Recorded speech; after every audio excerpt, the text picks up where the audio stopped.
Pagtugon sa food security ang ilang pangunahing dahilan sa itinatag na Kadiwa ng Bagong Bayaning Mangingisda o KBBM.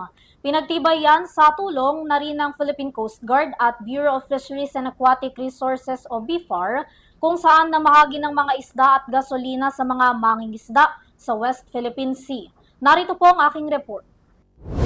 Abot kamay na rin ng mga mangingisdang Pilipino sa karagatan ang kadiwa ng Pangulo. Yan ay matapos matagumpay na mailunsad ng pamahalaan ng kadiwa ng Bagong Bayaning Mangingisda o KBBM sa ilalim ng programa ng Bureau of Fisheries and Aquatic Resources o BFAR at Philippine Coast Guard o PCG. Ayon kay Palace Press Officer at Undersecretary Attorney Claire Castro, nilalayo ng programa na maisulong ang food security at maritime development sa West Philippine Sea o WPS, gayon din ang palakasin pa ang pangingisda doon alinsunod sa direktiba ni Pangulong Ferdinand Marcos Jr.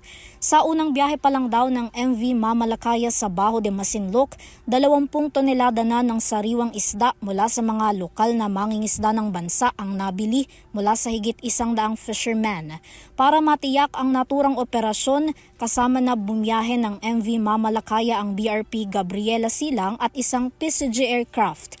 Binigyang diin naman ni Castro na bahagi ng programa ang mas pagpapalakas pa sa karapatan ng Pilipinas sa karagatang sakop ng bansa. Samantala, bukod sa mga huling isda ng mga mangingisda na lula ng MV Mamalakaya, may dala rin itong fuel subsidy at yelo para sa mga ito.